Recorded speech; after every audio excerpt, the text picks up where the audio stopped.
नमस्कार, हम शैलेंद्र त्रिपाठी। दुनिया के हर एक माई के प्रति समर्पित एगो गीत के माध्यम से हम समाज में जनचेतना मूलक संदेश फैलाव के चाहतनी। एक गीत के सुन के अपन प्रतिक्रिया दिहल जाई। धन्यवाद। दूधावा पियावलू मैया, गोदी में खेलवलू हमके। दूधावा पियावलू मैया, गोदी में खेलवलू हमके। तोहरा ममता जैसा, तोहरा ममता जैसा मिठाई नहीं खे, हाँ मिठाई नहीं खे।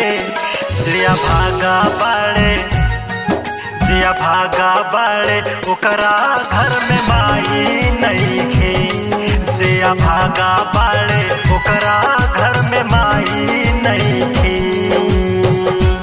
जिया भागा बाड़े, ओकरा घर में माई नहीं खे। और जेकरा घर में माई बाड़ी, वो माई के कदर नहीं खे। 9 महीना गर्भ में रखलो, दूधावा से आपन पललो। रखलो ख्याल मैया, रहे कैसन समैया। 9 महीना गर्भ में रखलो, दूधावा से आपन पललो। रखलो ख्याल मैया, रहे कैसन समैया। तोहरा आंचल जैसा, तोहरा आचरा जैसा परछाई नहीं खे, परछाई नहीं खे। जिया भागा बाड़े, जिया भागा बाड़े, जिया भागा बाड़े, ओकरा घर में माई नहीं खे। जिया भागा बाड़े, ओकरा घर में माई नहीं खे।